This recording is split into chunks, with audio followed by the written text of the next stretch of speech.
So I have just drawn a simple outline of the cherries, and this is the picture that I have taken for reference, and I have taken it from Pixels, and I will leave the link in description below. So my first step has always been taking out the basic colors, no matter what the medium is. Looking at the reference, I feel these are the three main colors that I would be needing. So I have taken out those colors and I'm adding some oil, linseed oil, to them, and now I'm going to paint the darker areas first. I know maybe I should be painting lighter areas, I don't know. This is just what my instincts are telling me, so I am just painting the darker areas first.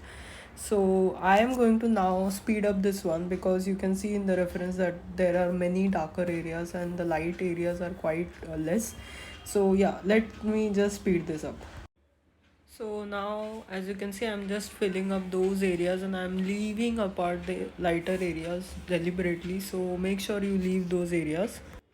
And now I am taking just the Scarlet Lake and a less amount of Crimson Lake, because I want a lighter version of the reds, and I want those to stand out from the background, the darker background that we have just painted.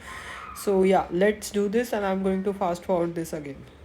And as you guys know, I have done many watercolor paintings, and watercolor is one of my favorite mediums, most favorite mediums. But oil paints are something that I have just started exploring, and there are some pros and cons of oil painting. I personally feel that oil paintings take a lot of time to dry, and that is the pro and the con itself, because while you can edit and revise your paintings again and again, it also restricts your drying time.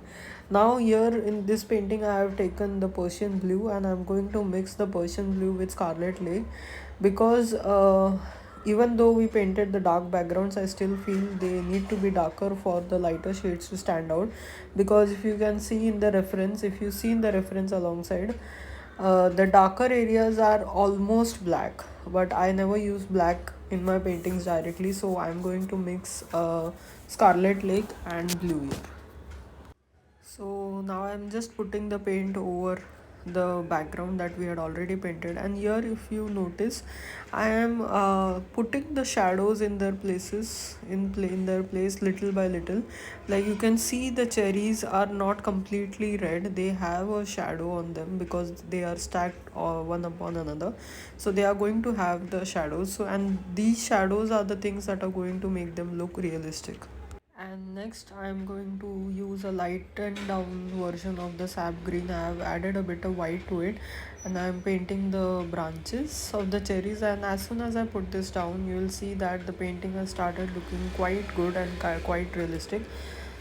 So now we are almost done with this painting, and I'm just giving some finishing touches here and there because I feel the some of the shadows are missing, and some of the areas the background is not as dark as required, and the cherries need to really pop out, and for that we have to place the shadows very accurately.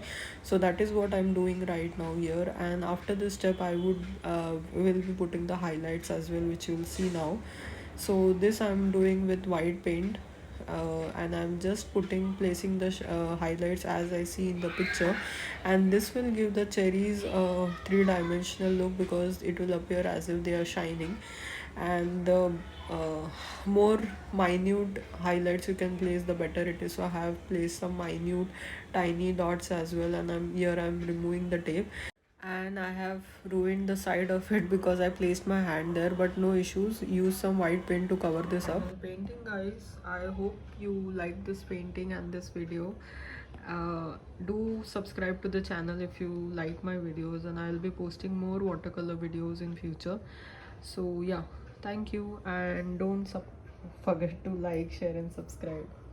Bye.